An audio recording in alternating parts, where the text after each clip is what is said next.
Is it possible for a man with a quiet voice and gentle spirit to become one of the most powerful forces television has ever seen? Can a man with only a dream and a plan outlast his competitors and make the nation take notice? It is possible if your name is Jose Adan Trevino. Born in Brownsville, the youngest boy in a family of 5, his working-class parents stressed education. No one was surprised when the disciplined young man graduated from the University of Texas as a pharmacist. Adan saw that all along.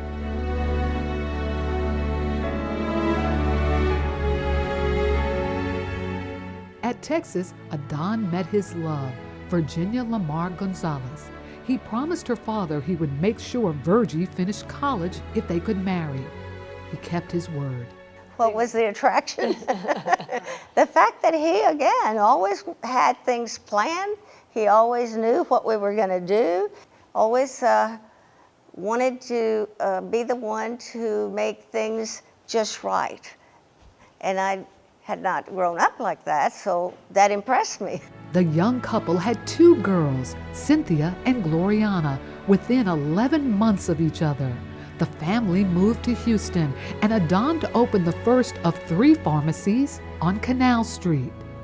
When he came to Houston to become a pharmacist, he did not go and open a pharmacy. You know, he went to the East End because that's where his community was. People would just go to him before they would go to anybody else.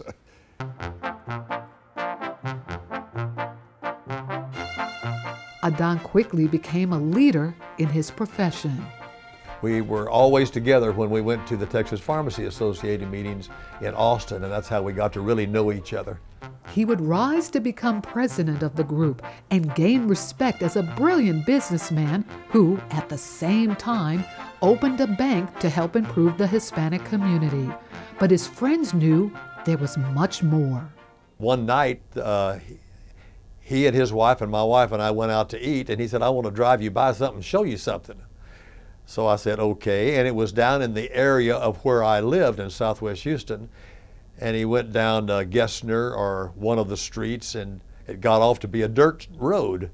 And I said, "Adan, where are we going?" He said, just a second. And pretty soon he says, "Now do you see it over there on the left?" And I said, "No, I don't." He said, "Well, look, you see that building?" I said, "Yeah." He said, "That's it." I said, "Well, that's what?" He said, "That's Pueblo. That's Pueblo Broadcasting."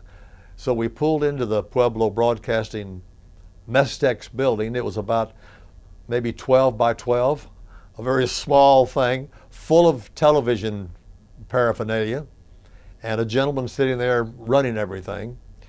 And they talked television language while I listened to them. And then we left. And I said, "Well, what is all of this?" He said, "Well, this is my low power station. This is Pueblo Broadcasting low power station. And this is it. This is home." And I said, "Well, I'll be darned. I knew you were doing it, but I didn't know it. Boy, this is really fancy." He said, "Yeah, works pretty well." And it did. The year was 1976, and Adan and his colleagues ran the station, a Univision affiliate, from the back of his pharmacy. It wasn't easy. At first, Pueblo couldn't sell any ads or create local programming. How would the station survive? Then he had to contend with out-of-town competitors who also wanted a Spanish-language station. Finally, after nearly 11 years of hard work, fundraising, and persistence, Adan and his partners won out. KXLN Channel 45, a full-powered station, was born and promptly took off. It was a hit. By 1989, the station was recognized as the fastest-growing Hispanic business in the country. In 1994, Univision bought the station for $20 million. Adan and Channel 45 became national icons. Adan Trevino was probably the pioneer of Spanish television. He was a visionary because he was able to grasp the fact that we needed Hispanic broadcasting in television. instead of just selling advertising, instead of just being a station that, broadcast the news or whatever, he gave our community a voice. Adan ran the station his way. Every meeting we'd have food. And it'd be tacos and all kinds of pastries and things like that. And I was just amazed because I came from English language television. You had a meeting, you walked in, you did the meeting, and then you got out. With these meetings, it was a layout of food. And whether it was a staff meeting or it was a news meeting or it was a sales meeting, there was food. And I kept thinking, my God, I'm going to be 600 pounds before I get out of these things. And I said to Adan one day, I said, Adan, do we really need to have all of this food in every one of these meetings? He said, yeah, we want to teach you how to be a Mexican.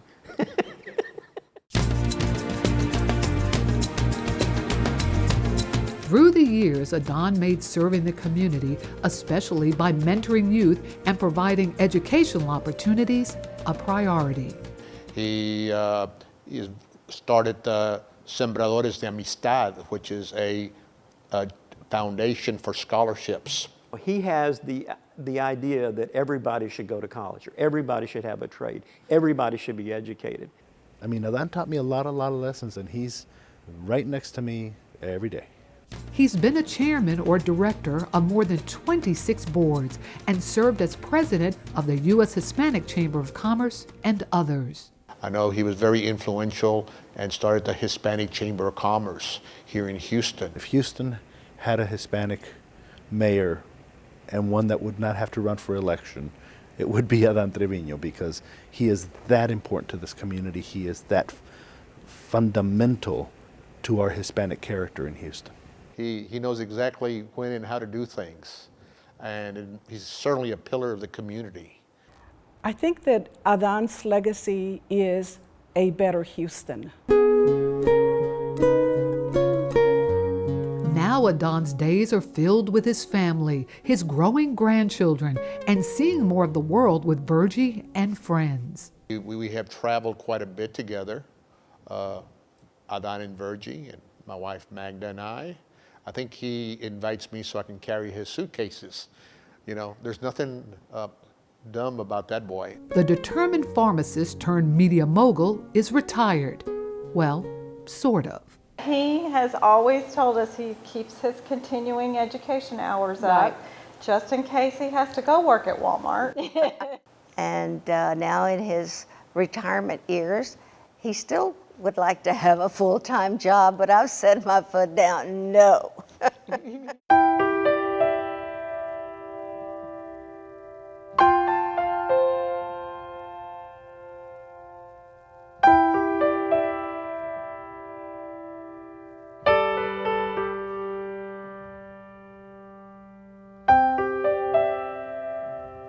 Dad, I bet this is one big surprise for you.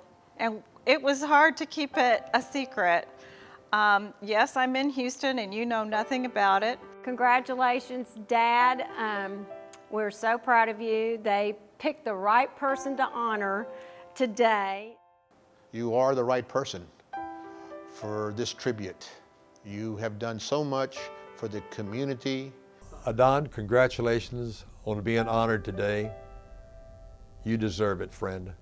Adan, for me to tell you in one sentence what you mean to me and what you mean to Kathy is simply impossible.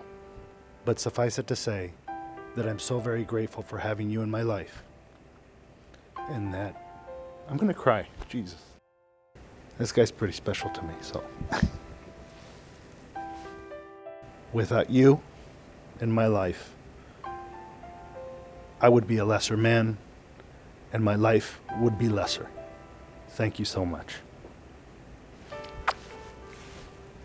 Dad, we know just because you're going to be 80 in March that this isn't the end. You will keep going and managing your paperwork and continue making the contributions that you do.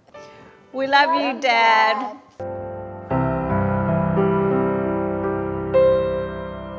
If you're Adan Trevino, anything is possible.